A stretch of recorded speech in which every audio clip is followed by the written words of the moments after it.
अर्जुन एक मामूली घड़ी साज था जिसे पुरानी घड़ियों को ठीक करने का जुनून था।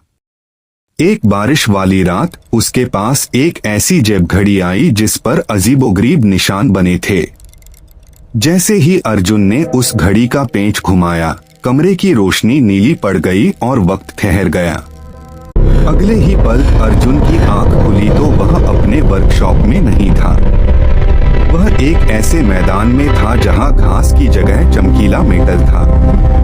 अर्जुन ने ऊपर देखा तो दंग रह गया। आसमान नीला नहीं बल्कि हल्के बैंगनी रंग का था। बिना पहिए की गाड़ियां हवा में तेज रफ्तार से चल रही थीं। लोग सड़कों पर नहीं थे बल्कि उनके डिजिटल अक्स बातें कर रहे थे।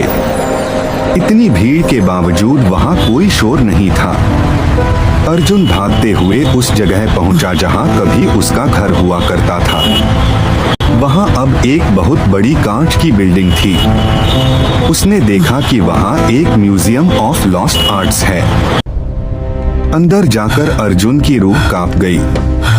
एक कांच के बॉक्स के अंदर वही पुरानी मेज, वही औजार और वही अधूरी घड़ियां रखी थीं जो वह छोड़कर आया था।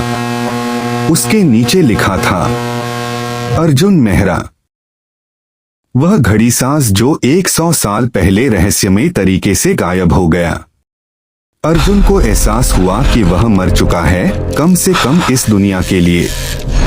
उसे दुख हुआ कि उसने अपनी माँ को आखिरी बार अलविदा भी नहीं कहा था। तभी उसे अपनी जेब में उस पॉकेट वॉच की गर्मी महसूस हुई।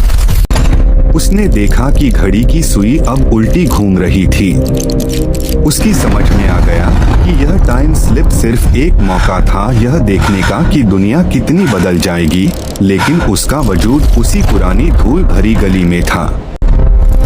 अर्जुन ने अपनी आंखें बंद की और घड़ी के कांटे को जोर से पीछे घुमा दिया।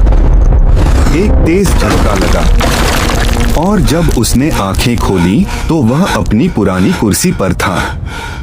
बाहर बारिश अभी भी हो रही थी। उसने उस अजीब घड़ी को उठाया, उसे एक हथौड़े से तोड़ दिया और खिड़की से बाहर फेंक दिया।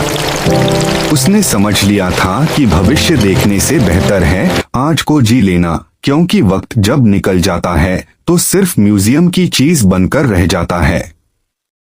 वक्त की कद्र तब होती है